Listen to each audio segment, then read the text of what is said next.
Hi, everyone, and welcome back to the Wrestling RHAPup podcast and a very special episode. With me, as always, is Matt Scott. Matt, how you doing?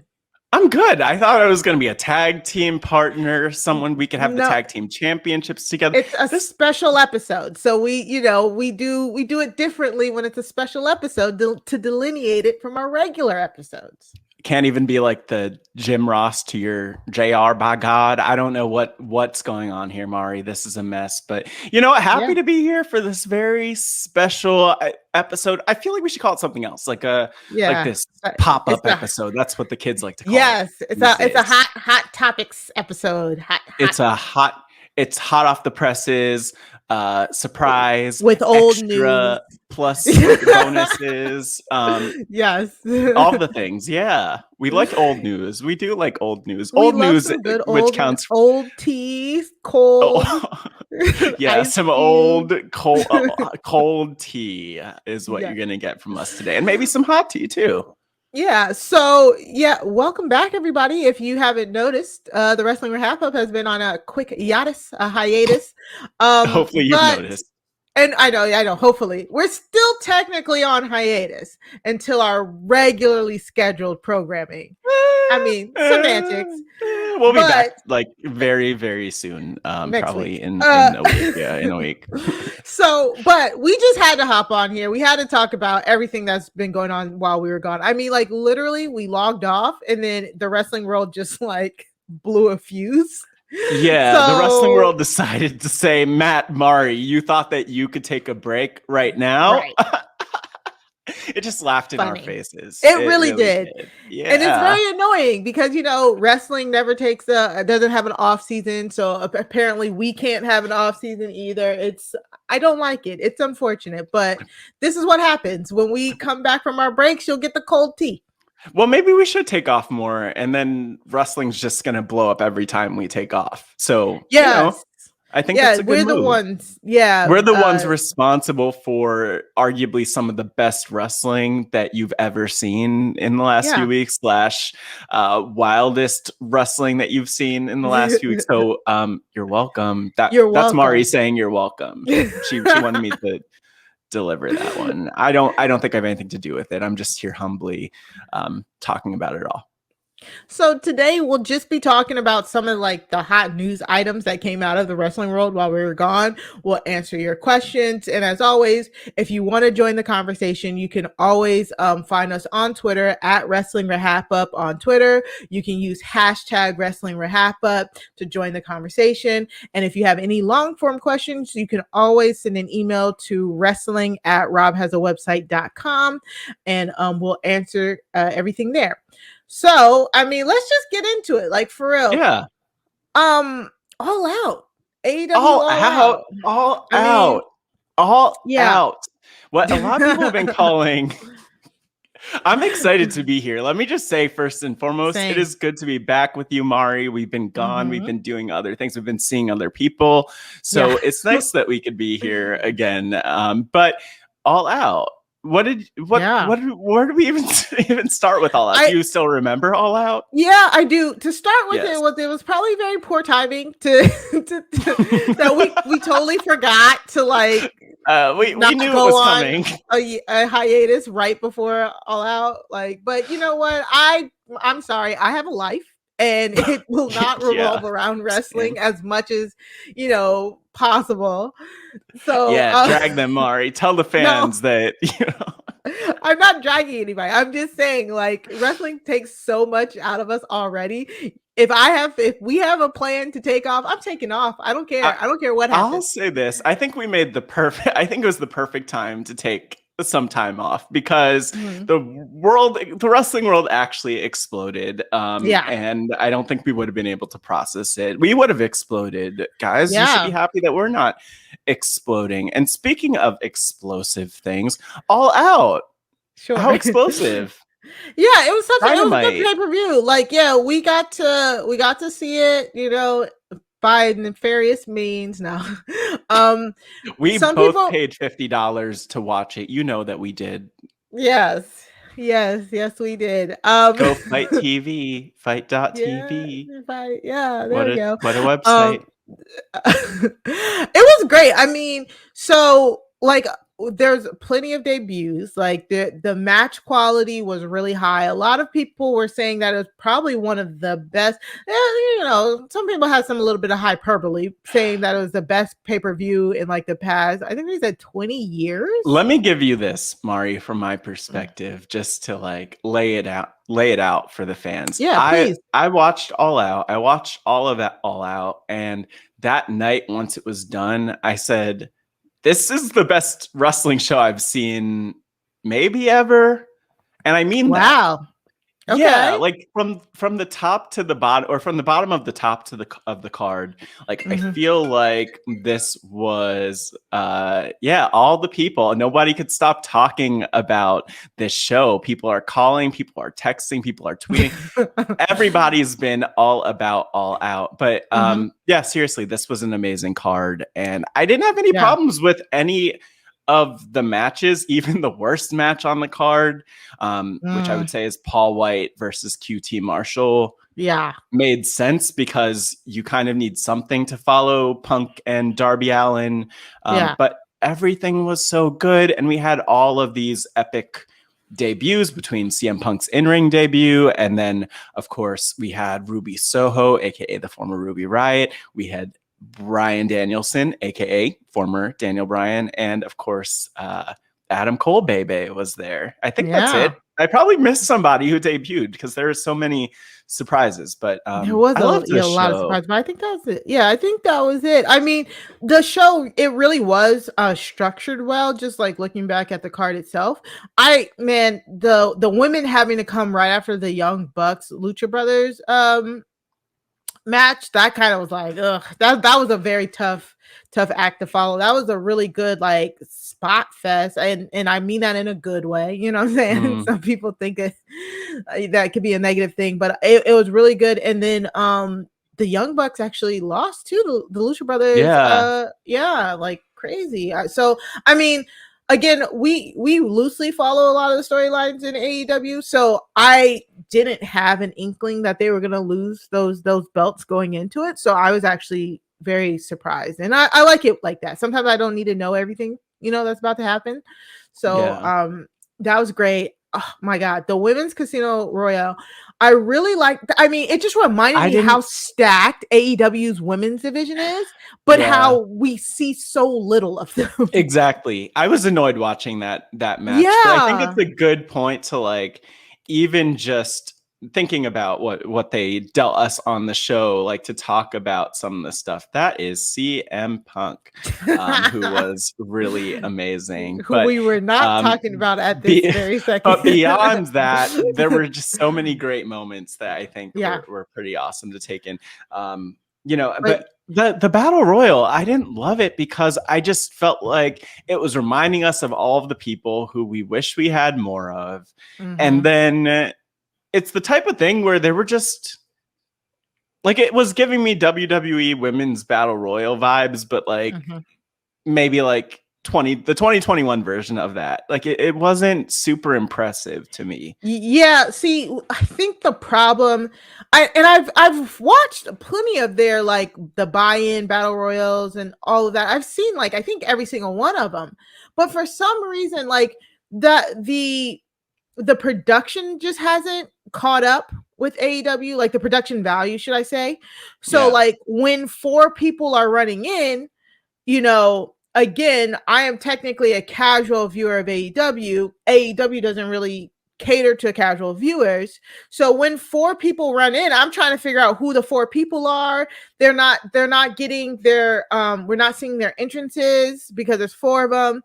Like the Chiron, weren't even getting their own Chirons. It wasn't until all 4 of them entered the ring, and then they put all of the names just stacked on each other. So again, unless you knew who they were, you didn't know who they were, I think that kind of was an issue for me. And I'm trying to really think if I had that issue with the other like casino battle royals or whatever. And I don't think I did. And I'm trying to, maybe I need to go back and watch them, but I also felt like, again, we got no entrances either. And normally this match is on the Normally this match is on the buy-in. So do you think maybe they rushed it this time because it was on the main card and they, you know what I'm saying? I have no clue. I mean, what I will say is this. We did get we kind of got intros in the sense that for most of the wrestlers, we saw them walk out to their music for 10 seconds and then it switched. So there wasn't even that full explanation of who they are. I did take note mentally. It's not in my notes now, but I think it was Red Velvet. We didn't get to see Red Velvet come out. And I'm just it means you need to be able to see who everyone is and to take that in. And I think for this show in particular, a lot of people could probably criticize Matt, Mari, you should know everyone. You should know everything if you're going to talk about it. And the reality is, I think that we do know more than we with AEW than we give ourselves credit for. Yes. But at the same time, this show had CM Punk on it. And there were a lot of people who were watching for the first time. And one of the things I loved about All Out was that it seemed like every performer was working as if they knew people would be watching for the first time, taking this in. We need to give 1,000%. But still, there are some elements of how things are produced, like we're talking about with this battle royal that fell short just a little bit. But I mean, I think that the highlight for me, other than just seeing everybody and having them there, was of course the debut of none other than Ruby Soho, aka Ruby Riott, who knows, has she gotten more tattoos since last time I saw her? I don't know, but she looks so amazing. And the funny thing, most of these debuts, except for one, everybody knew was coming.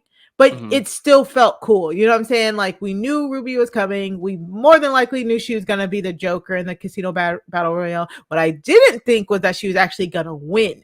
It came down to her and Thunder Rosa. The winner gets a shot at the AEW Women's Championship. I thought for sure Thunder Rosa was going to win so he can get another Thunder Rosa versus Britt. But Ruby wins here. And great. I love it. I love Ruby so much. I loved all of her. She did her own vignettes, I think her moniker is the Runaway now. And I just loved everything that she produced leading up to her, her return or her re-debut or whatever you want to call it. And it's just, and it's also just kind of refreshing too, that she, I'm not trying to really throw shade at anybody, but it was really spill the tea, Mari. Do it. It was really refreshing that her vignette wasn't she was locked up or she was in a mental institution or she was in prison, that type of the chains are broken type thing, like a lot of the other wrestlers who came from WWE. I like that she just came and it felt just fresh and new, and it was just it got me really jazzed up to see her. So I'm so excited. She's been on, I think she was on Dynamite the week after as well. So it does seem like they're putting some time into her, and I'm just so happy she's back on my TV. Legit. The time without her, I just don't understand what WWE was thinking, not putting her on TV. But even more, I would add, because I agree with all of that, of course, I would just add that I didn't feel horrible about her winning here. I think that a big topic of conversation that I'm sure is coming up now, but also will continue to come up, is just this conversation about what do we do? What does AEW do with former WWE people? Do they highlight them? Do they not? And, this is a big question because, as mentioned, Ruby Soho's here, Bryan Danielson, Adam Cole, CM Punk. And in reality, Ruby was someone who was not highlighted or featured in WWE truly to the extent that she should have been. And so I love that they chose to highlight her. I also love that they chose to do that, knowing that there might be backlash to it, knowing that people might say, what, this isn't a homegrown star, when in reality, anyone can work anywhere. If you're really good, you end up working everywhere at some point. There it is. And you know what? Like these are not WWE stars. I think the thing that sucks though is when people think like, oh, I don't want this person to succeed, or I don't want them to have a job with this company because they were with that other company, which is ridiculous. Like we want people to get paid and make their money, especially in a global Panama Sunrise. Which is brings up someone else who debuted. But other thoughts on just like Ruby, or anything you're excited about going forward? I'm just pumped that she's back on our TV, and really on our TV better than ever. Like I said, I'm pretty sure she had a match. Oh, she had a match the next week with the girl, like her name is right in my head. Right. I cannot think about it. She just does so like Ruby in the ring, just watching Ruby in the ring. I love just watching her in the ring. Like for me with matches, I like people who sell. Like I'm pretty sure I've said this before, because she's so good at selling. Like Ruby is so good at selling, and it just makes me watching her matches I just love them. I love their matches. I'm excited for her. Yeah, and she's very, I know I've said this before, but I always go back in my head to the Mae Young Classics when they showed footage from Shimmer, and basically every single person had footage where she was like selling or getting pinned by them. And I mean, you know, to make other people look good is a talent in pro wrestling, definitely an underrated talent, and she does that well. So I know she'll do that in AEW, and we'll see what they do with her and how far that she goes. Her match with Britt is next week on Dynamite. Yeah. So, and I think there's rumblings that they might be on Rampage. I don't know if they're on Rampage doing a contract signing or something, but like they weren't featured yesterday on Dynamite. So sorry guys, this is not an evergreen podcast, you know, like but I'm thinking that I think I heard they might be on Rampage tomorrow promoting the match. Yeah. So I'm very excited for Ruby. Again, going to like the final match, we had Kenny Omega versus Christian Cage for the title, which again I had to remind myself that like Christian had earned this title shot a while back before he had earned the TNA title shot. Like you know what I'm saying? Like I completely forgot, because I was like, why are they wrestling again? Like, yeah, I mean, it's like, I think even then it was kind of strange that they had two world title matches lined up. Like one with obviously for the Impact Championship, one at the same time. Basically, it's like, okay, we're gonna have two matches, one for each championship, but it also felt like forever ago that they had the Impact Championship match. Yeah, it felt like a big gap between that and the All Out match, and maybe it was only like 2 weeks or so, but it was on the inaugural Rampage. So yeah, maybe 2-3 weeks, maybe 3 or 4 even before yeah, exactly. Wow. Before All Out. So but I think they just used it to get over the fact that Christian had beat him once, because on commentary they just kept saying, you know, Christian's the only person who's beat Kenny in so many months, and when he took that Impact Championship, so they basically used it to sell that he might take the AEW title from him. But I mean, great match. It was a vehicle just to serve that. After the match, there was like a post-match beatdown, I think with Jurassic Express, I think was the ones that came out. They got beat down, and then Adam Cole comes out. Like that was the true utter surprise. Like there was rumblings, of course, but that was the one we didn't know, you know. And he comes out, and people are like, so what's he gonna do? Is he gonna help the bad guys? Because it was Kenny, the Good Brothers, the Young Bucks.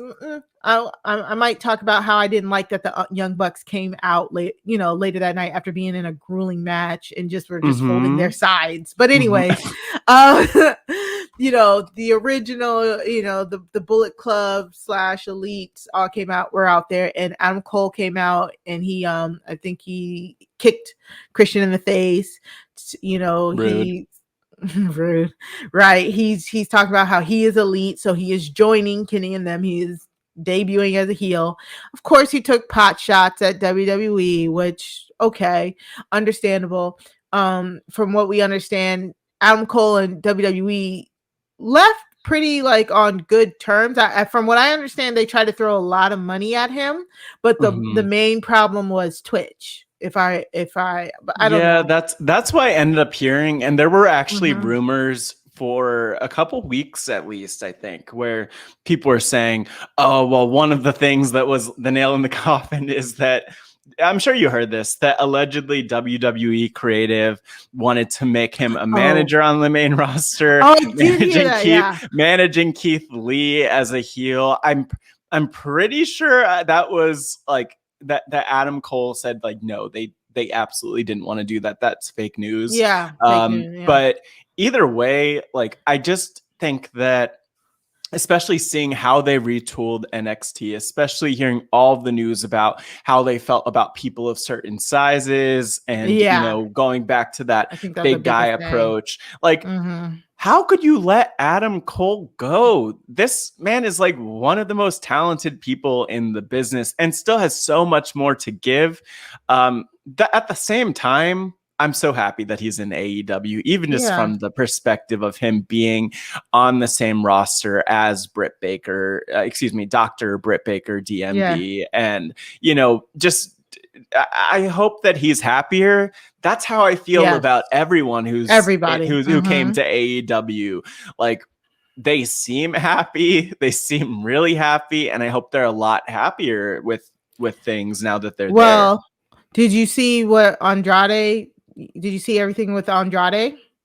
Andrade had some tweets. He had some kind of shady tweets about him not having anything to do in AEW. And then so the rumblings were that Andrade's not happy with his bookings in AEW, especially now that there's even more, and that's the thing. When you get so many big stars jumping ship or being pushed into the AEW main event, then it's just there's just no room for everybody. And we've been talking about this for months now, though. Yeah, I mean, I'm still mad about Hangman. Oh yeah, and I wonder if his wife's given birth yet. I think she did. Who knows? We don't know anything. We don't know. We're not here to be in the. We're not here to be what's a doctor who helps I was gonna say doula nurse, but I don't know. Okay, there you go. Let's go with that. Okay, right. Cool. Okay, what? Got it right. Gonna keep going. But yeah, it's just there are always gonna be people who aren't happy with their spot on the roster. Not everyone could be on the top. Andrade, I mean, he just got there. I did. But he's on his third manager, I think.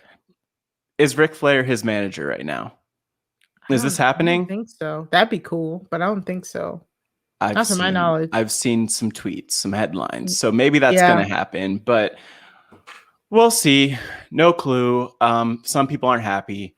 That's what happens. But I think that the cool thing about AEW, and it really seems to be the case, is that Tony Khan is not Vince McMahon. Tony Khan seems receptive to good ideas.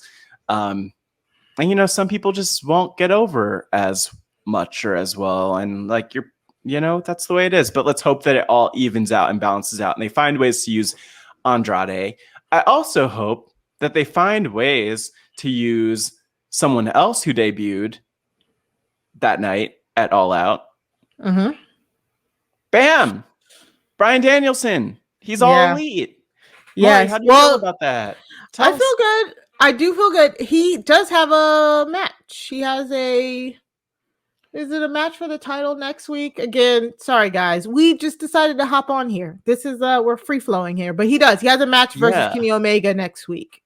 And it's not for the title. Okay, that's what I thought. Okay, great. So that's, which I think is well, great for a lot of reasons. One, that'd be strange if it was for the title already. But two, like, you never know what's going to happen. Will Bryan win here? Will he not win? It is surreal that he's in AEW because he did seem like such a WWE company guy. Well, at least back in April or March when people were talking about his contract. Like, to me, I thought, there's no way that he'll be in AEW. But he is, like, he did an interview saying, like, he loved working with WWE. He just wanted to do something else. Like, he said he liked working there and he still left. Like, so and that's, again, that's what I appreciate. Like, I've said it like 100 times. Like, when you go back and forth between the brands and then you like talk all that crap, it does is it stokes the fire of the fandom, and then it just gets very annoying. And that's always been my gripe. Like, AEW itself is very entertaining, but it's just really hard for me to really get into it because people just get so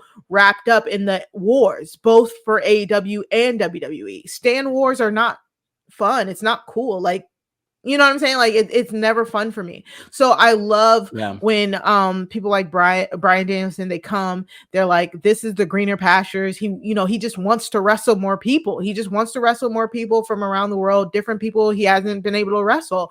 And that is great. And that just means for us, we get to see a whole bunch of really cool matches. And that's what originally all this started. This all started with Cody and his list, so like, I just wish it was back to that. Like, and like you said, just being happy for people, and like all of the headlines when all of these people premiered was like, the war just got heated. Exactly. Like, bomb was tossed. It's like, guys, come on. Let me pick up for that, because you're literally going exactly where I was thinking, which is that everyone talks about the war. Everyone talks about who's winning the war. And like Bryan Danielson is a great example of someone who, he just like, he's living his best life. First of all, he's not in the middle of a war or shooting shots at WWE. He's just trying to have a career and have a life, and he loves wrestling. He's just trying to enjoy wrestling. And I think that this whole thing about the war is interesting because it's not a war. I mean, at the end of the day, the wrestling world is better off for CM Punk being back, whether that's whether that's for you or not. They're better for Adam Cole being in a spot where he'll actually be featured, as opposed to whatever WWE might have done with him, or Bryan Danielson, or Ruby Soho, or CM Punk. Like, all of these things are good for wrestling overall because they're generating buzz and excitement and bringing back a lot of people, a lot of fans who were lapsed fans, who didn't care for whatever reason, who said, "What? CM Punk is back? I haven't watched since he complained about not having ice cream bars and dropped a pipe bomb or whatever." So I'm happy about this. I just hope that the tribalism could be left in the past, that we could just acknowledge that this is all really good for wrestling, and also acknowledge that one of the things that's frustrating is I see this on Facebook in different, wrestling Facebook groups, that people will post here's a screenshot of AEW's ratings this week,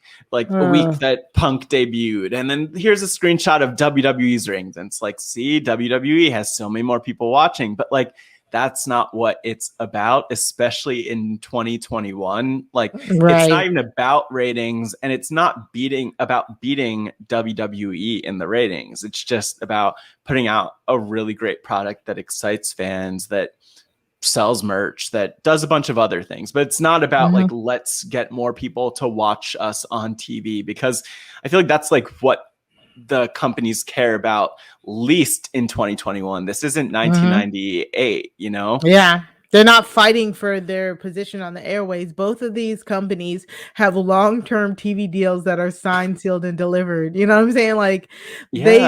they don't really care about this back and forth. The only thing this back and forth does is does help them with like pushing merch, I guess, or putting their name out there, but it just doesn't.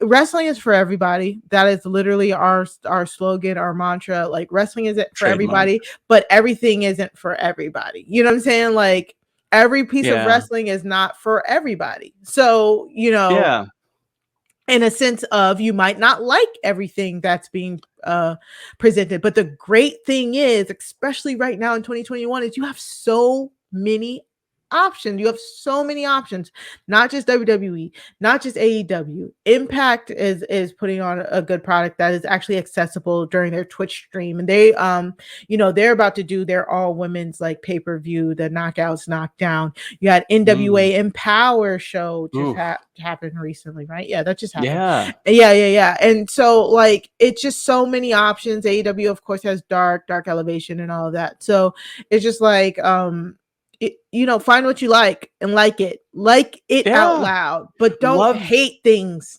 Love it hard. Put your energy into loving the things that you love, not in hating. Don't put your energy toward the things that you hate, or else you're just gonna end up being bitter.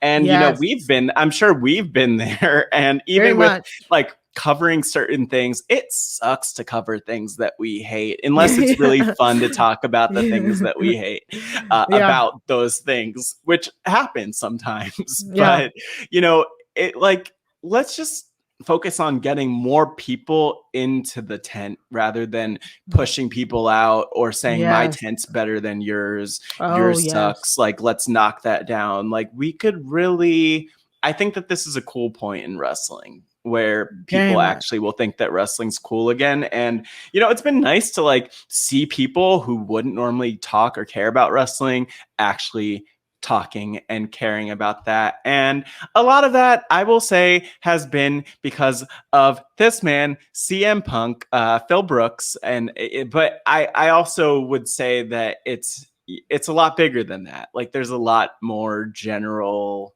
excitement just around the fact that like AEW's hot, WWE is getting hotter, potentially in response to AEW, and I don't think that's a bad thing for the business. Exactly. CM Punk won his debut fight against Darby Allin clean, pinned him clean. He did. So I gotta see. I'm not sure what Punk is up to now, but once we get back into the swing of things, of course, we will bring you the highlights, the real highlights of the week from AEW, Raw, all of that. You just love showing this picture at this point. I do love this pic. Well, I mean, it's the one I have ready to pull up. Thanks for watching, everyone who's watching on YouTube. But you know, I think the thing is, so Punk now is in kind of a feud with Team Taz, where they're going after him. Oh, right. Which is also kind of surprising. So I forgot about that. Starks, Hook, you know, all of them. Very interesting choice for where to put him. I mean, I think that this whole thing about where he is on the, I don't even want to say on the card, because we know like CM Punk is a main event talent, but I do appreciate that they're not putting him immediately in the main event. I mean, Darby Allin and Sting were feuding with Team Taz only a few months ago, so it makes sense that he's moved from Darby and Sting onto Team Taz, but like, I'm curious to see where it goes. And he said he wanted to work with the younger talent. So that makes sense. That is a move that makes complete sense to me. So good for him. And like I said, we'll be catching up on that. One thing though that did come from this pay-per-view was a campaign for like Black wrestling draws, because they, you know, yes. And it's always it's always going to be pointed out until AEW really fixes this, that their diversity, at least when it comes to their main shows and their pay-per-views, is really lacking. So there's a Twitter campaign. Jesus, I really wish, I'm sorry, I didn't grab the creator, but I think, oh nope, let me not do that. But because I don't want to give credit to I didn't want to give credit to the wrong people or wrong person. But I do know Sway Archer, a indie wrestler, has been definitely tweeting it. But there's been a concerted effort for like the past 2 or 3 weeks to whenever there is like Black wrestling, to make sure you're watching it, you're putting the ratings, you're using that hashtag Black wrestling draws, just to show that, again, Black wrestling draws. And ever since, I've been definitely paying attention. It actually got me to watch AEW Dark a few weeks ago, because Big Swole was taking on a Diamante in a 3 strikes match. I'd never heard of that. It was 3 strikes. It was crazy. But Big Swole ended up winning. It was great. I was like, this is the only time you'll catch me watching Dark. They had the Jade Cargill was just on AEW Dynamite last night versus legit Layla Hirsch, and they try to get that trending during her match.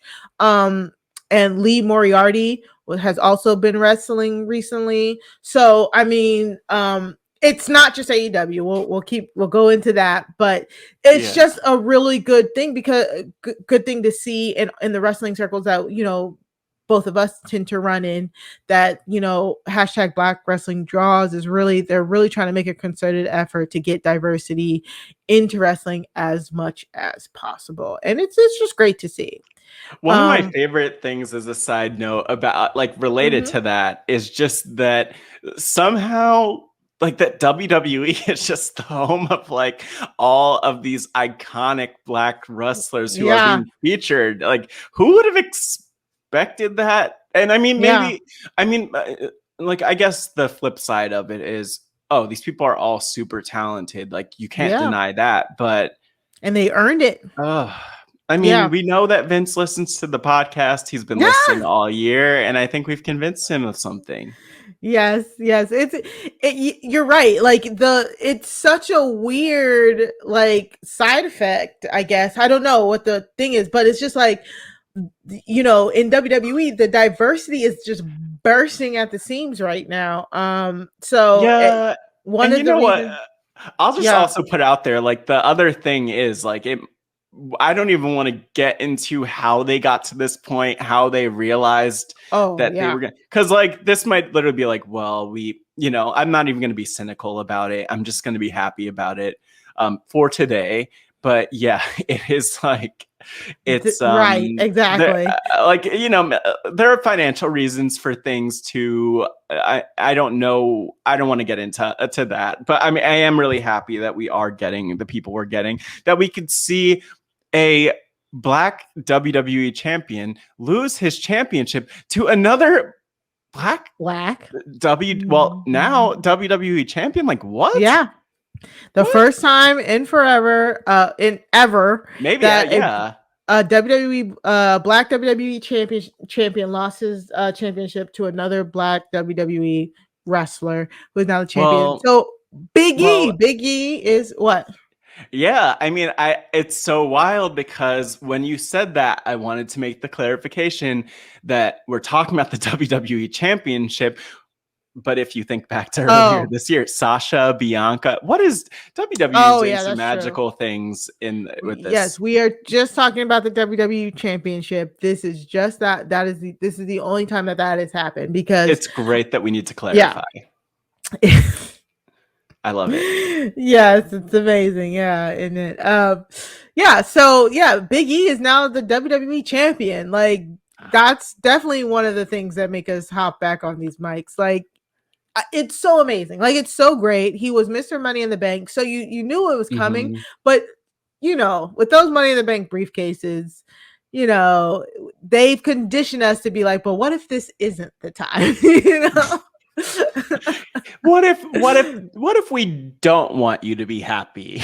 Yeah, what if we just want you to be really mad? And that's the thing too, like WWE and wrestling companies overall, but WWE, which we know best, like, does have a habit sometimes of just like, intentionally, I was gonna say pulling the rug out from under you, screwing the fans out of the thing that we want, just for like the future payoff. And we saw that, I think, of Daniel Bryan a lot with that.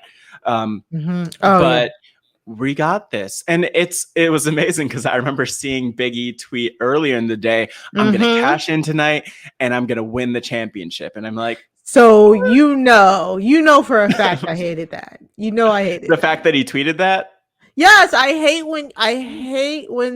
when face Money in the Bank holders announce the matches, but ahead of time, which we know that's their move. That is literally how most of the face Money in the Bank matches have been. But I still was like, no, Biggie, don't do that. Don't tell me in advance. Also, don't make me watch Raw, especially since I was trying to watch the Ravens game that night. But like, don't make me watch the whole show. Yes, exactly. Don't make me watch the whole entire show. But it was great, and it right, but it worked out. I mean, it really did. And it did. And I don't know, Bobby. We have to give Bobby Lashley credit because his run was really good, and at the end there, like legit. So Bobby Lashley had a match with who did he just have a match with? Oh my gosh, I'm so excited. I forgot. Someone forgettable. What's his name? Randy Orton. Yes, the very unforgettable, the forgettable Randy Orton. No, so he had a match with Randy Orton. Randy Orton, delivered the RKO to Bobby. Bobby got under the ropes. He then had to deliver an RKO to MVP because MVP was interfering. But once he got back into the match, I think Lashley hit him with put him in the hurt lock, I think it was. Either way, but then afterwards, Lashley like tossed Riddle into the post. Like he legit just like threw Riddle into a post. And guys, this really isn't supposed to be like a preview or a review podcast. We just like we're just like kind of jumping around. But for real, like Bobby threw Riddle so hard. I was like, yes. And then he picked up Randy to put Randy in the table. And then he started limping. And I was like, wait. I was like, oh my God, did Bobby Lashley hurt himself? Like, I legit was like, wait, is Bobby okay? Oh my God, I think he's hurt. And then Big E's music hit. I was like, oh my God, they got me. They worked the hell out of me because Bobby did a really good job. Like, I was like, oh my God, like, look at his knee. The ref was like checking him out too. And well, I mean, also one thing I do appreciate about this, and I don't know how intentional it was, but I guess they had to know it was coming, is that they had a commercial break. They had a commercial break between when Big E came out and basically said he was cashing into when the match actually started. They did. I like the fact that, and again, I'm assuming this wasn't, I don't know how intentional it was, but let's just give them credit. I like that even in the storyline, like Bobby had a few more minutes to recover, to collect himself, which I hated. Yeah, of course. And then he was dominating the match with Big E from like for the first half of it, pretty much. So I will say, and it was only like, it wasn't even that long. No. Yeah. I'll say, like, am I allowed to give a criticism here of like one thing? Give me 2 seconds because I still have good things to talk about it first. Oh, same. Okay, so let's do the good stuff and then do the bad stuff. Yeah, they could log off if they don't want to hear the bads, the negative, the critical. So that's why I thought it was really, they laid that out really well, because normally if a Money in the Bank cash-in is about to happen, you would have thought that Randy and Riddle would have gotten the upper hand on Bobby, beat Bobby down, and then that's when and Big E would have came out. But I love that he got injured beating them up to the point where I was like, oh my God, I think he's like really injured. Then Big E comes out. Then he, like you said, they put the commercial break. I hated every second of it because you know how I hate like the cash-ins, the Money in the Bank cash-ins, especially for the faces. I loved it. When the refs, I love it. But when the refs are like, really? You want to cash this in right now? You think that was the whole commercial break? Like, I know. With the contracts, the ref is like reading through the paperwork. Like, is this what is? But it was just so good. Because did you sign it? Yeah. Are you sure? The glasses out. We need to call the lawyers over here. They did everything they could. They did everything they could to make us believe that E, could have lost, and it was so great. And then I think he was like definitely like battling getting into the Hurt Lock and stuff like that. Yeah. And then like Bobby had put him on his shoulders, and there was like a good reverse or something there into the big ending. So I mean, it was just great. It was perfect. I really liked everything about that. Then Xavier and Kofi. Yeah. This was like before getting to the finish, because I want to talk about the finish separately. Like one thing I would say, the reason I liked the commercial break, is because it gave Bobby some time to heal in kayfabe, which would mean that he was closer to 100% taking on Big E. I do wish that, because Bobby Lashley and MVP knew about Big E cashing in. I just wish they would have like set up some kind of attack on him or something throughout the night. Early in the night, that's the thing that didn't really make a ton of sense. That would have been smart. Do you think that they could have done that? Or that they would have tried to do that? That's the one thing, because then Big E looks even stronger with the win if he, was destroyed by Bobby Lashley or by who, maybe some goons. Everyone likes a good goon to pop up. Yeah. Maybe that's there's no more goons. There are no goons. You can always hire a goon if you have enough money, especially if you're champion. But anyway, that's a very specific thing. This was beautiful. This was such a beautiful moment. And the fact that we were able to see, I think Big E sold this moment more than anything for me. Because he just looked shocked, which I don't think anyone, I don't know who else is shocked, about him being champion, but it was a long time coming. And it was like an oddly emotional moment for, for something that I think we hoped was coming definitely for a while, and that I think a lot of people saw coming, but we just didn't see it coming this week. Right, exactly. And it was just great. Kofi and Xavier run out to congratulate him, and it's just, you could tell they just put a lot into this, because he also had, when he got to the back, people were congratulating him.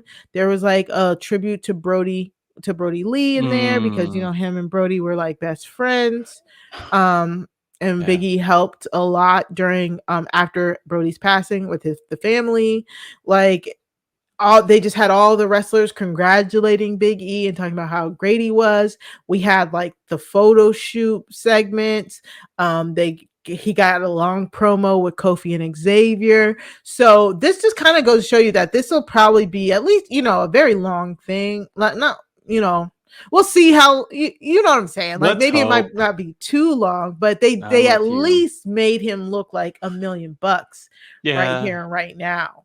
They put they did the ticker tape parade for him. So that's always a good sign. They didn't act shocked that he won. Like you said, they didn't. Don't. How dare they if they did? I mean, I loved how much he was all over the show. I think the one thing that always makes me nervous about about wrestlers, superstars who are really beloved, is just that it's so easy to just not bury them, but take them and say, let's screw over Big E. Then people are going to be really angry and even more behind E. That's the thing that could happen. But we got this moment.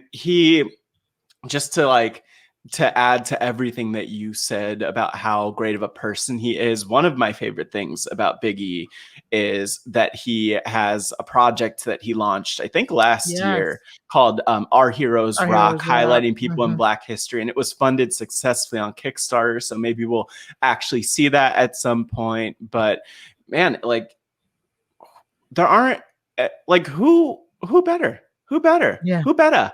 I'm very happy for him as a person, and I really I'm not even hoping that it means a lot to him to be champion. I know that it means a lot for him and the New Day, and for a lot of people that he's champion. So, sometimes this business that's a work has some very real aspects to it, and one of them I think is even just him being at this spot where he could be champion finally, and hopefully I'm sure this is not the last time that we'll see it. Right. Exactly. And from our Job Has a Squadcast unofficial official RHAP patrons group. Yeah, Alex said, Big E, don't you ruin this for us, ruin this for us now, WWE. And I mean, those are legit concerns, like we're saying. Like I think it points to that they went all out for his first championship. That it is that okay? I didn't mean to do that because they went big for his first championship. That it bodes well. It bodes well for him. I would love to see him hold it until Survivor Series, so we can get him versus Roman if Roman holds it that long. Ooh. But either way, that'd be really, really cool. And I mean, because I'm trying to think, Nikki was just the Money in the Bank holder. When she won her title, I don't think it was anywhere near as celebrated as this. And that was also her first championship. Yeah, they didn't spend the next couple of weeks like, how did this happen? Like, that's not the kind of... sorry, we got confused we didn't mean for that to happen. Right. Like they spent the whole time she's not better than Charlotte. How did this happen? I mean, yeah, that was we won't even go there now, will we? But no, this was really, really powerful to see, and we'll see where it goes. We'll see what they do. I think that there's so many questions. We could try to fantasy book it, but I think at the end of the day, I kind of want to say that I don't think WWE could ruin the fact that Big E won. That's a moment that happened. Now they could ruin what happens after he wins. Yeah, but I want to just be clear. He, at least to us, he always will have that moment, and it's a special moment. And my mind even went to, okay, when are we getting Xavier Woods with that championship? Because I thought that too. That's the one we need him to have it at some point. Or even just he's never had a singles title at all. Never. So I mean, at least give that man, if you don't want to put the big belt on him, give him the IC title at least. Give him the US title. Give him one of them. Yeah. But he looks good with that championship. He does. We could see, I see it, and we did see some moments of greatness from Xavier Woods not only earlier this year, earlier this summer, technically, with Bobby Lashley in some matches. So we'll see. But wow, New Day is killing it, and they should already be in the Hall of Fame. My opinion. They gotta be. And let's just also appreciate that they are able to do this without having to turn on each other. People keep, why don't they turn on it? Because nobody wants to see that. Everybody doesn't have to turn on each other to be good. I love how Big E didn't have to be he stopped being goofy to win the championship. I love that he proved all of that wrong, because come on, there's more than they represent so many type of Black people. You know what I'm saying? There's so many different types of Black people and so many types of people overall. Yes, exactly. Yeah. So I just love that they kind of, we talk about this all the time, but they kind of break that mold a little bit. So and they bring the nerd vibes. They bring the goofy vibes. They bring all these things that I think just make real people who they are, and they're very relatable. And I think it's awesome that so many people, even people who are not Black, obviously, could rally around them. But I mean, we're just going to rally a little bit harder around them. So, yeah. Yep. So let's move on just real quickly. I want to touch on this because we're not trying to be here all day, folks. We're gonna wrap it up. No, we have Big Brother live feeds to exactly. They're probably offline anyway right now. They are. But you know what time it is, what season we gotta, it is. Exactly. We gotta make room. But we did get a question. Can Charlotte stop doing the moonsault? She never connects, and it's overdone now. From Derek. Thank you so much, Derek. I cannot agree more. Again, I don't like her moonsault either. I really don't. But some of the comments we got back a few weeks ago was Charlotte versus Nia. Their fight, that was Matt, I don't know what happened there. I'm sorry, guys. Everybody wanted to know our reactions. Our reactions are confusion. What World on Star! God's green earth? Yeah. Exactly. Like, what was that? What were we looking at, man? Like a few weeks ago on Raw, Charlotte and Nia had a match, but somewhere they just started hitting each other, like for real. Nia dropped Charlotte on her head. I was just like, do y'all not like each other? Yeah, it was a little bit scary to watch that match. Like, really Charlotte was who I think everyone was worried about in this situation. Yeah. Like, was Charlotte gonna get hurt, gonna get her neck broken, gonna get a black eye, gonna get concussed? I don't know. It was very aggressive, and I think at the end of the day, especially because like we've seen them in the ring since, I think it might have just been this past week that they did the match of them, or maybe it was last week. I don't remember. I think it was like 2 weeks ago. Yeah, they did the rematch, and it was just interesting because they were kind of doing like the shootishness of it a little bit, but clearly it was a work. And it's wild, like how some of these people get in the ring and like they were going at it. They weren't hurting each other. Apparently they were not fighting backstage beyond what happened, from what all accounts have said, except for Devon Dudley, who apparently claims that he heard that they were fighting, but I don't know where he is or what he's doing. So, this was wild. Like, what? Yeah, they worked very stiff in that match. I feel like I'd have to watch it again because I've watched it too many times. It didn't feel like, when Braun was working snug against Brock, and then Brock potatoed him to like let him know, like, ease up. It just really went like left, like it was sloppy too. Yeah, it was sloppy. Like that's the thing. It wasn't just hard hitting, but it's like they both didn't want to be there. Yeah, and then to kind of like make it nice and kind of like shoehorn it into a storyline, they pushed him out there for the rematch, like you said, and they did like a work shoot style. So like it was really weird. Yeah, guys, I don't know what that was, but that was a sight. Yeah. But beyond that, I will say that it was the way that WWE approached it after was actually pretty good, in my opinion, because earlier so this is talking about the night that they had the rematch. Earlier in the night, they had like individual promos with Charlotte and Nia where they were just like talking crap on each other.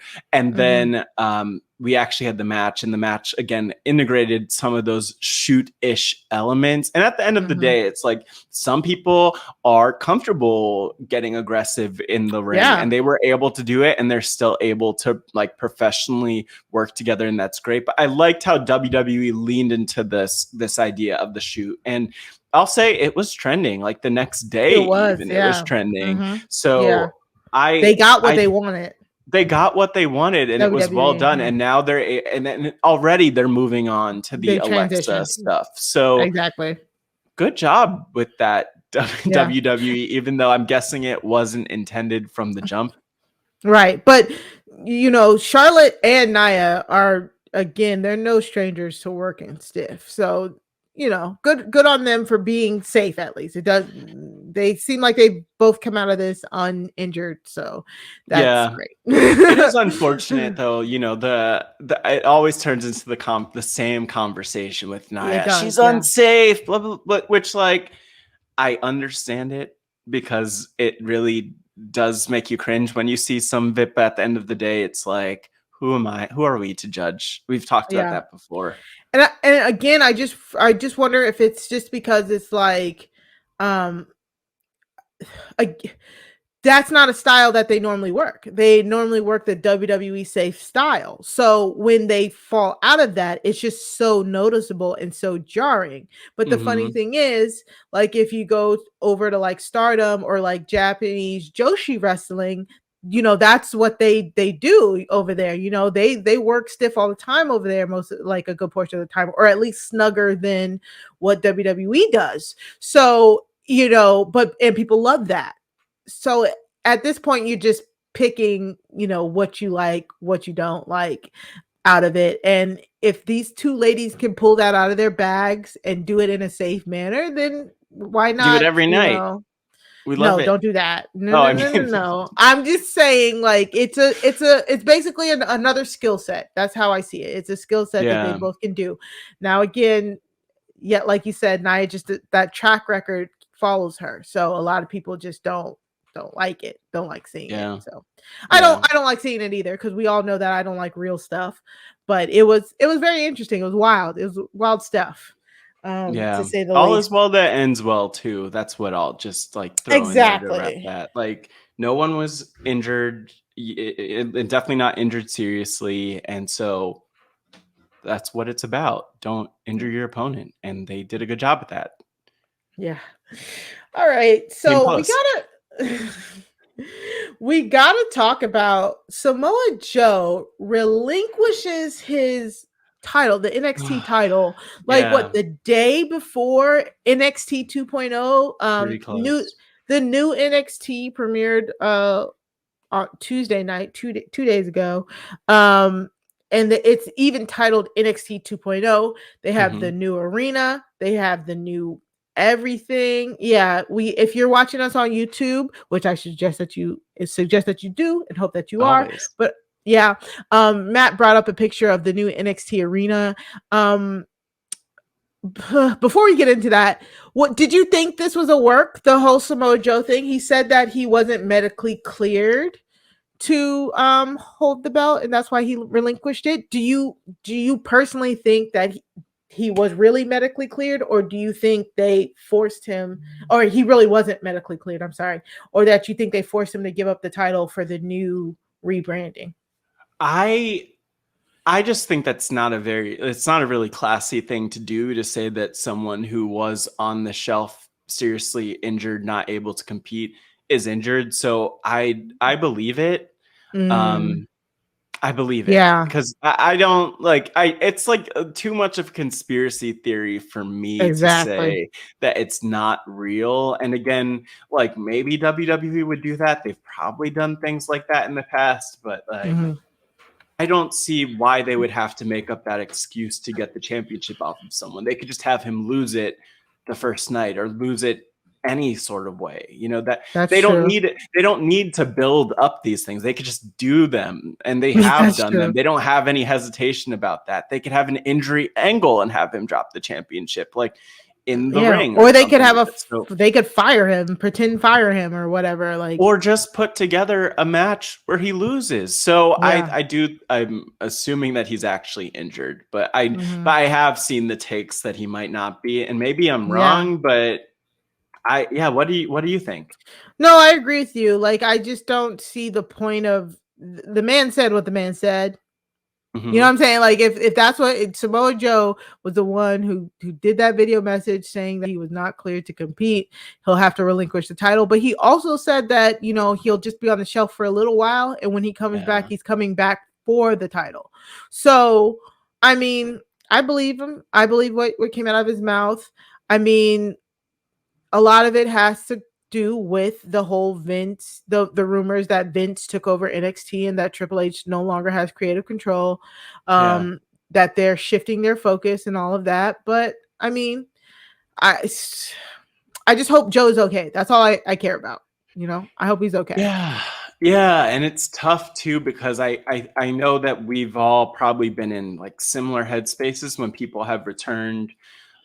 Edge, Daniel Bryan, you know, you just get nervous when you see them taking certain bumps and hits, and maybe this is just the reality of what could happen, where sometimes it's okay and other times they're injured. It didn't seem like it was, from what Joe said, it seems like they just wanted to be cautious and keep him out, and that makes sense. You know, I like, hopefully it's not anything more serious than that, but it is sad because he has kind of like he's definitely someone who clearly loves to wrestle and loves wrestling. And, you have to feel for someone who's not able to do the thing that they love.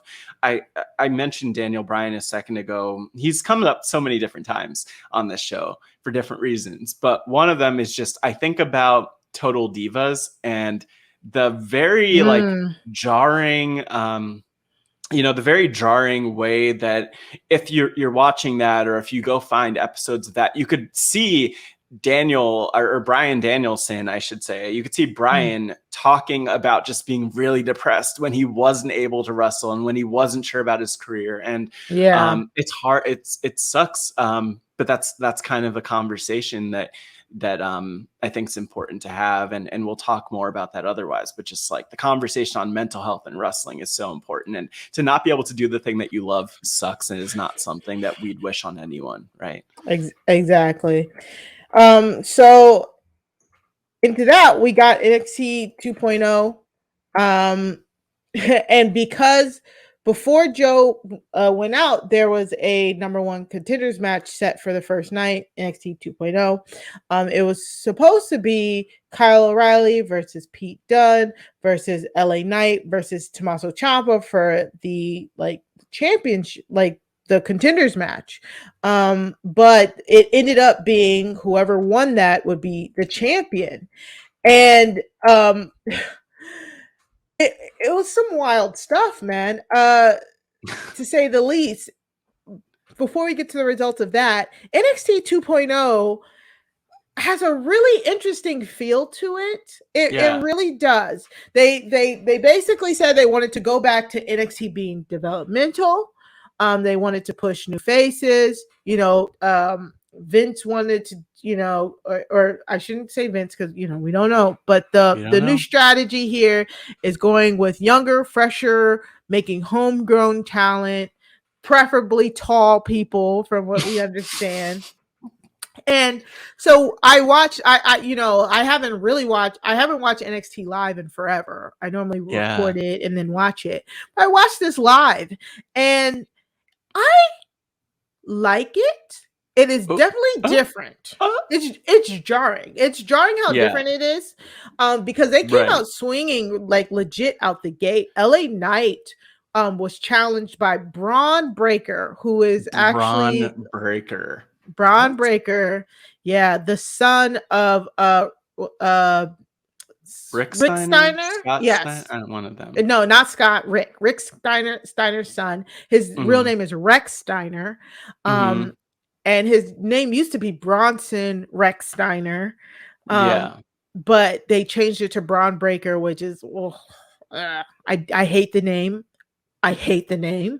But he looked so good in there versus LA Knight. Again, this wasn't supposed to be a full review show of it, but it was really good. And then throughout the night, we literally just had a few times we had established stars versus rookie stars. Sometimes we had two rookie championship, tag teams, or B-Fab made her wrestling debut on there. It was a little rough, but basically all of it was just introducing the new generation, and it really gave that new generation era style to it as well. Matt, what did you think about NXT 2.0? I loved this show from the perspective of it being developmental, because the show started out with promos.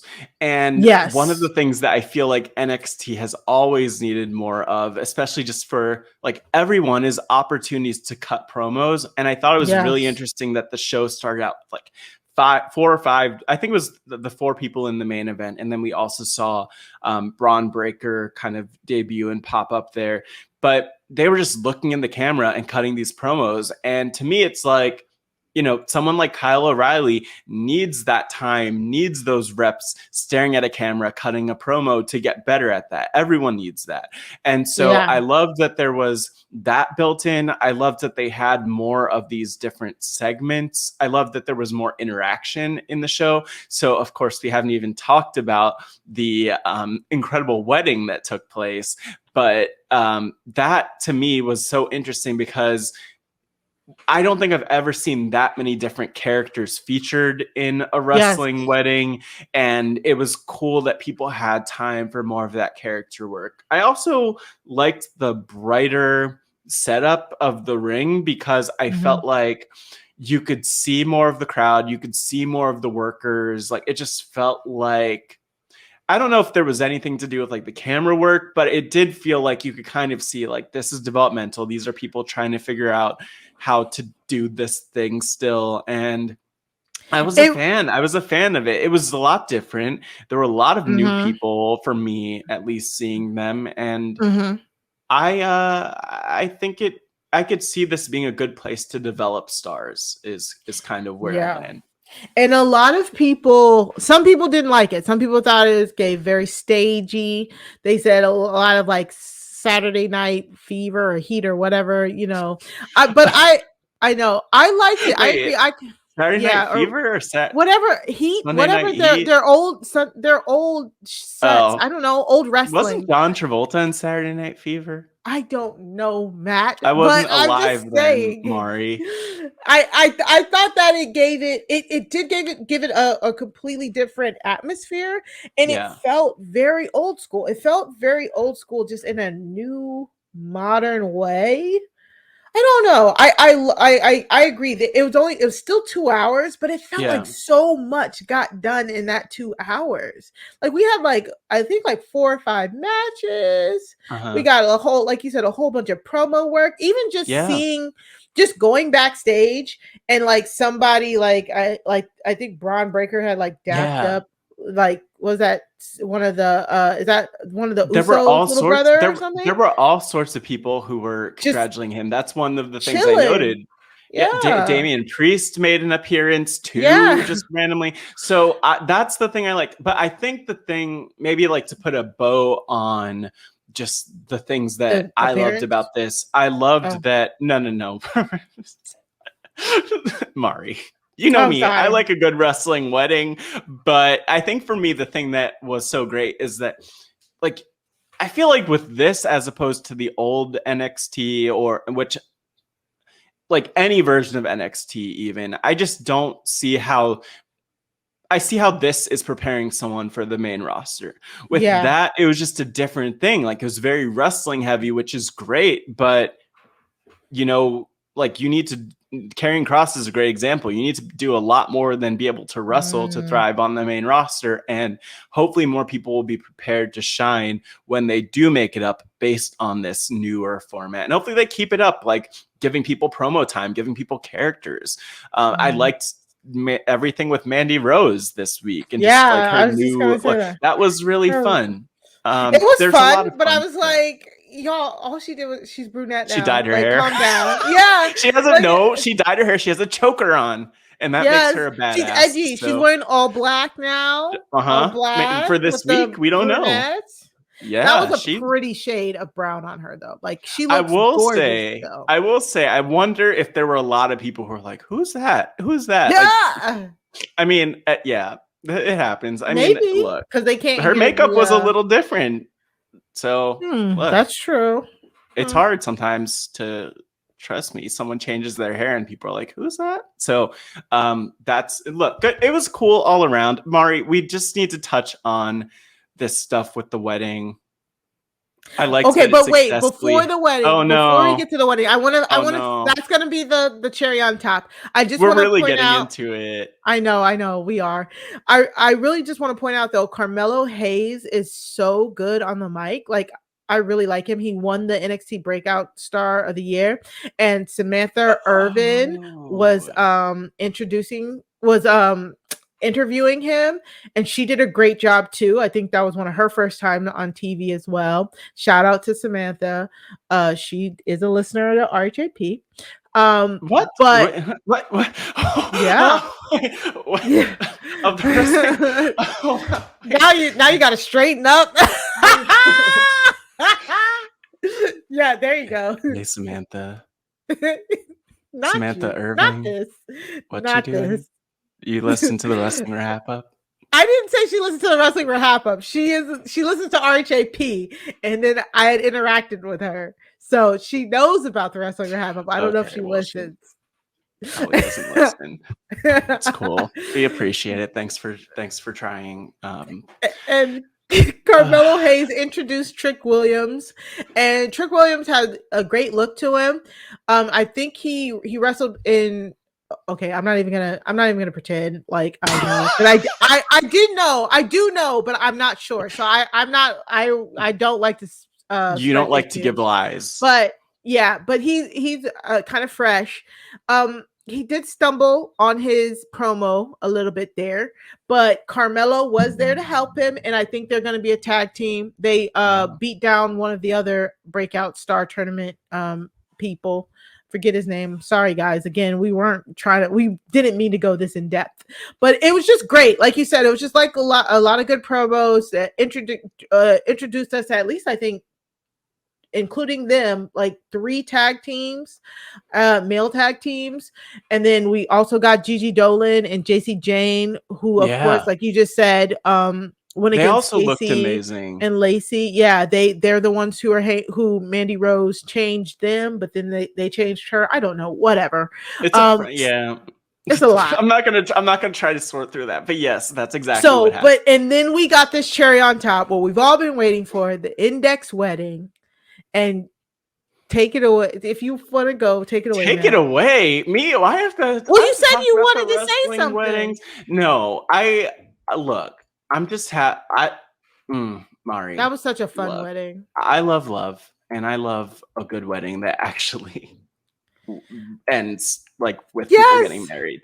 Guys. So that's kind of how I feel about that. This was a really fun wrestling wedding, and like one because the people actually got married, so it's funny how like that's what makes that was the swerve. That's the swerve that it actually works out. We got that nothing happened. The swerve was that nothing happened to interrupt. It was all just kind of like strange in the sense that like Johnny Gargano was giving Indi away, would not let go of Indi's arm for like way too long. It was really uncomfortable. But also we found out their middle names, Indi, Ophelia, Hartwell, Dexter, Gaylord, Lumis. Good to know. That those are my notes. And it got a little freaky, but didn't get too freaky for it to not happen. Dexter and basically threatening everybody. Beth saved the day. Dexter choked out the Reverend.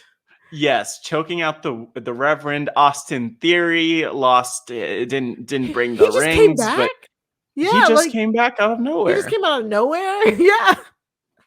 I mean, it's a wedding though. Like you see all sorts of people who you haven't seen in a long time. So he's here for now, at least. It was really cool. Yeah, like it was really cool. Dexter Lumis choked out the original priest because the original priest was like, "Do you have anything to say?" He's like, "How dare you?" Yeah, up to this point, we've never heard. Right, we've never heard Dexter talk. Beth Phoenix was like, "Well, I thought something like this might happen, so." You did? She got ordained online for $10 the night before, which is funny. I don't know if she said $10. She said $9.99 or something. I don't even know if she said the amount. I just know that back in 2015, I did the same thing. I went online. I got my $10 certificate on some website, and I don't know if it's expired now. I don't know if I'm able to marry people on this podcast, but I'm sure if we go onto Google and I could get my certificate renewed for $9.99. I was gonna say another $10. Yeah. But it was so great. And then to cap it all off, we hear Dexter say, "I do." And he got the biggest, that has to be one of the biggest pops for saying 2 words that have 3 letters. Like it was, that crowd went so wild for that. Just after the I and then the big sigh, everybody like and it was like, dude, it was like so good. The fans, that's the one thing that's so great about the NXT crowd in general, regardless of whether it's at Full Sail or wherever it might be. You know, I think that they always sell for the action, and they sold for this moment. They sold for this segment, giving like the perfect reactions. And so, yeah, you gotta love it. Mm-hmm. Yeah. Yep. So that's it for NXT 2.0. I mean, I think it's a good start. I want to see. It definitely makes me want to see more. Like, I want to see what happens next week. You know, I want to see who they. Wait, yeah. We didn't even talk. Sorry, my bad.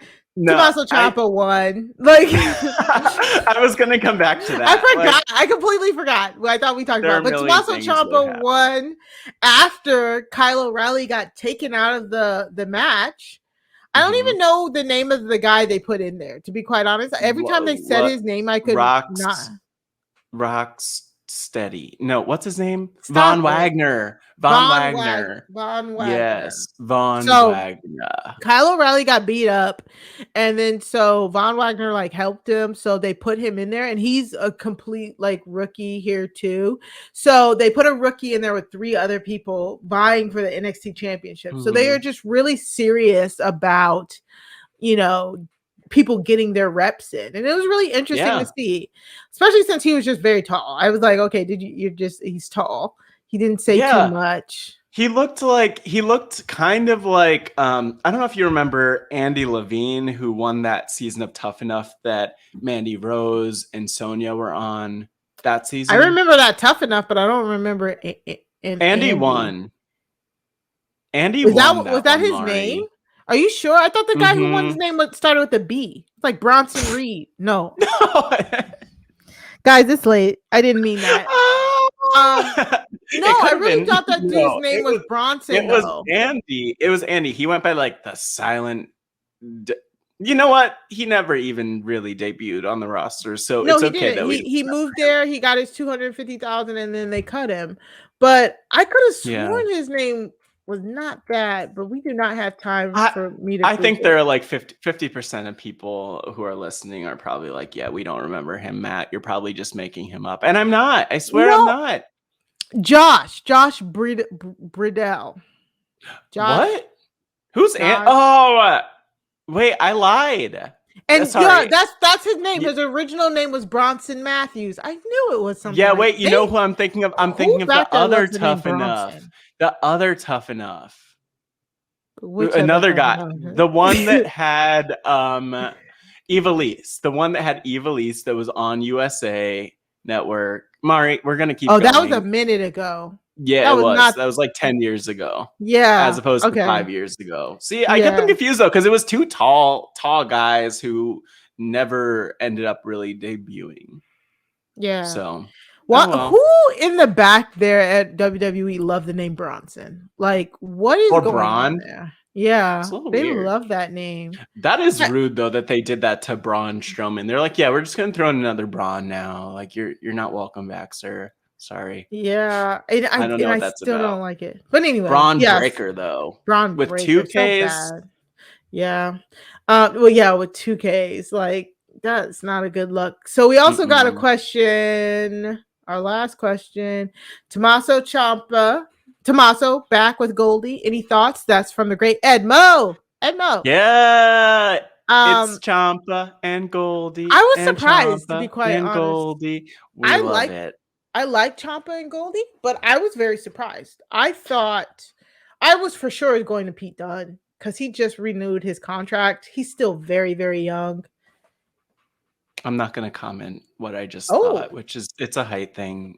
You know, I mean, Tommaso Ciampa is not the biggest person. I was about to say. I would also be surprised. I would be surprised if they're like, oh, let's put the championship on Pete Dunne, especially after everything that we've been saying about the height and how they value taller people. And I worry for some people who are Pete smaller. Dunne is 5'10". They have him at 5'10". They have Tommaso Ciampa at 5'11". Oh. They have Adam Cole at 5'11". I think that look, we have to fact check this information. They don't all seem the same height. But anyway, Ciampa is phenomenal, and it's great that they have the championship this is on devolving him. here. Yeah. Who knows? Well, anyway, I thought he was smart. He has a big personality, a big presence. I love Ciampa with the belt. We love him. I love when he grabs Goldie like that, when he's like he's just so happy, hugging her. So this is gonna be interesting because I think he's face as of right now, right? Isn't he a face? He's a face in my book. Yeah, I don't know. I love heel Ciampa. Heel Ciampa with Goldie is like unbeatable. Peak. And at the end, after the wedding, we had Tommaso and Braun Breaker staring each other down and then giving like a handshake. It was a moment. That was so weird. And specifically, I watched that moment back a couple times because it's like 2 seconds. Ciampa congratulated Braun Breaker, and Braun Breaker did not congratulate Ciampa on winning the championship. It was weird. I was like, is that the point of the segment? Well, yeah, I think they were kind of going for like when John Cena like walked on set for the beginning of Ruthless Aggression and like was staring at the Undertaker. Oh. Well, not the Kurt Angle, but the Undertaker picture afterwards. Like it's like this is new. Everything's new type of thing. I'll go with it. I'll take your word for it. All right, so NXT 2.0. So again, guys, that was just us basically shooting. This is a whole shoot episode. We're just going through everything that we've that we missed. We will be back next week with a full-blown episode. We will. Yeah, with everything that you love, your highlights, all of that. Before we go, we just have to talk about one more thing. Two more things. The Miz is on Dancing with the Stars. Let me just say that the fact that the Miz is on Dance, I believe in the Miz. The Miz is an entertainer.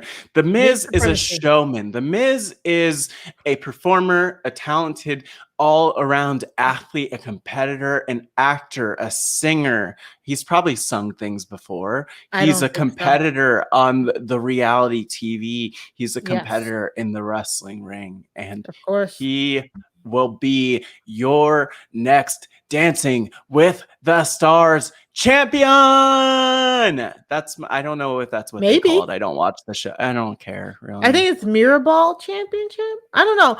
I am very excited. I am excited to see that. Me too. He has some very tough competition. I mean, JoJo Siwa is going to be like huge competition. I mean, that's all she does is she dances. Yeah. Suni Lee, Olympic gold medalist. Come on. Look at that. Kenya Moore, who has that song Gone with the Wind. Fabulous. I'm gone with the wind. That's her song. I did not know she had that song. I don't keep up with Housewives. Matt James, he can't do well on this. They're probably going to put some like baby oil on the ground to sabotage him because no one wants to see that. No, Olivia Jade. The Bachelor people always go far because, I love the Bachelor, Bachelorette, but the Bachelor, Bachelorette fans always come out and they always support. So he might go far, but we'll see. I don't know. I don't know about him. I don't know about him. I know very little about him, thankfully, but I know that people don't like him. And so we'll see what happens with that. Olivia Jade, who they bill as an influencer model, she's from the college admission scandal. She'll probably pay her way to win. She'll probably pay for it. Snap! I mean, where's the lie? That's Aunt Becky's daughter. Sorry, Olivia just Jade. The name. That's her name, right? I can't. It is her name. Yeah. Lori Loughlin is the actress. Yes, they had to sprinkle her on there for like the controversy. I think she's the controversy pick this season. Of course, Mel C from the Spice Girls. What? Right. Sporty Spice? What? Man, look at that. Awesome. And here's the thing I'll say is that there have been a number of wrestlers on the show. Nikki Bella was on season 25, was eliminated around 7th place. Chris Jericho, season 12, eliminated. around 7th place. Also, Stacy Keibler, the first wrestler on this show. I watched that season. That was the season I watched closely, and she almost won Dancing with the Stars, but she made it to the finale, and I said to myself, I don't need to see any more wrestlers on this show, because Stacy Keibler actually, of course, was a dancer, is a dancer, has that background, and maybe Miz could prove us wrong. Maybe Miz will somehow beat JoJo Siwa and take the Mirror Ball Championship. Yeah, I don't know what it's called still. I'm telling you gotta pencil in JoJo Siwa and Suni Lee as like the finals. Like how are they not like taking up 2 of those spots? But we'll see. But the Miz is the most must-see entertainer in the world's history. So I think that we have a winner already, Mari. That's what I think. If you say so. But you can catch Dancing again. I won't catch it. And it premieres with the Stars on 9/20 on Monday. ABC. Tyra Banks. We did not get paid to say that, unfortunately. We probably should have. We should pretend that we're sponsored by people who we're not sponsored by. Dancing with the Tyra Banks. That's how more sponsors come. That's it. Yeah. You just start to talk about chicken sandwiches, and then eventually you'll get a free box of chicken sandwiches in the mail. Like that's the philosophy. That's what happens. Okay, but yeah, so that's Dancing with the Stars, and So, before we get out of one last thing to cover, which is not as fun, but more in the world of wrestling than Dancing with the Stars. We wanted to talk a little bit about Daffney just really quickly and mention that, and just to issue a trigger warning, of course, for folks as we touch on this, mentioning mental health. People taking their lives, of course. Just so you know, we're going to talk about that for a split second, but that was the week after we recorded our last episode, and that was very intense in the world of wrestling. But we definitely want to say rest in peace to Daffney and all of her family. It was really unfortunate. Daffney was a great wrestler who did most of her work on TNA, basically helped build that Knockouts division around like the 2005 era, if I remember correctly. And, you know, she went on social media. She was crying out for help.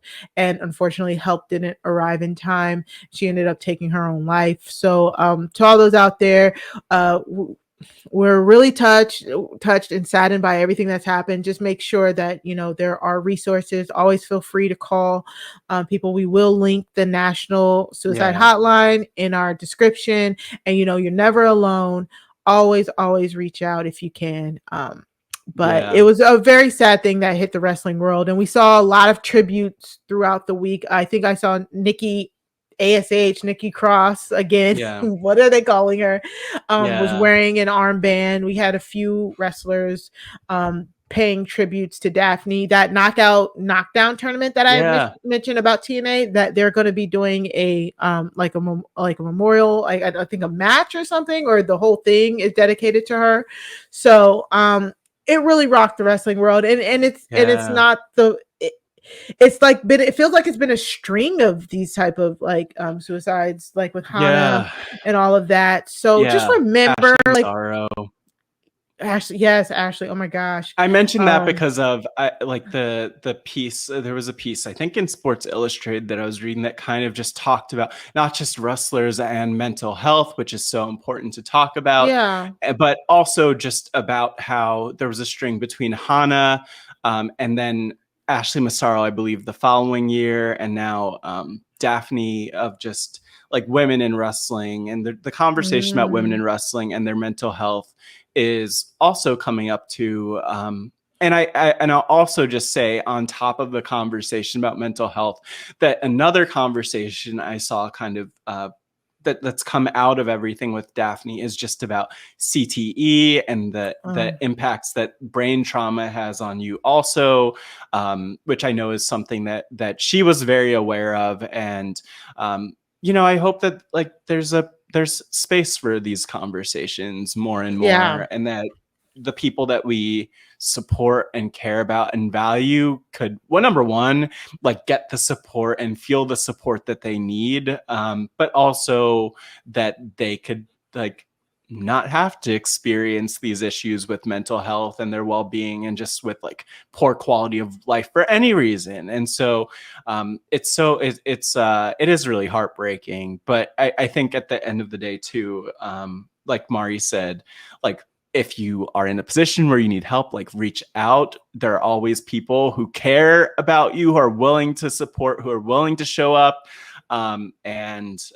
Yeah, there's no pretty way to end it in talking about Daffney, but really iconic. And again, she also had her WCW run. WWE shouted her out on their social media after her passing too. And so let's hope, I hope that people could really honor and support just honor and support her legacy, I'll say.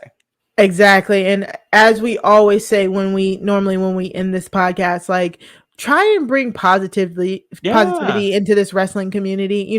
Be mindful of the things that you say on social media to and about wrestlers. And at the end of the day, they are still people. They still hear stuff like that. You know what I'm saying? Like, just be respectful. It really isn't that hard to be respectful of these people, so just be kind, as Julie Chin would say. But we really got to get up out of here. So Matt, where can the people find you? You can find me on Twitter on Stereo at Matt Scott GW. Hit me up, tweet me. That's the places. The Wrestling RHAPup is a place where you could find me. Hopefully I'll be talking about Survivor a good bit on RHAP. So keep an eye out for that. Survivor is starting up again next week. So we'll see what comes out of all of that. But that's where you could find me for the most part. I'll also mention that I'm doing like a special series of podcasts over on Silent Podcasts about the YouTube show game thing, Black Widow Brigade, which is really fun to talk about because it features so many Rob Has a Podcast podcasters and lots of shenanigans there. And so definitely check out the episode from last week featuring me, Grace Leader, and Latanya Starks. And there are only 2 more episodes of that podcast happening. So you'll see who ends up on there. But that's where you can find me. And Mari, where can the people find you other than everywhere? You can find me on Twitter and Stereo at Mari Talks Too Much, and that's 2 like the number 2. Of course, every week here on the Wrestling RHAPup, once we start back up, I'll be of course doing Big Brother 23 coverage. We got just a few more weeks of that going. Like you said, hopefully we'll get this. We'll get on Survivor coverage, and just I'd be around. I'd be talking about your favorite reality TV, your favorite reality TV shows. But other than that, always catch us. You can tag us or mention us on Twitter and join the conversation. Talk with us about some wrestling on the Wrestling RHAPup. Other than that, guys, we got to get up out of here. So watch out for any flying elbows. Bye. Bye.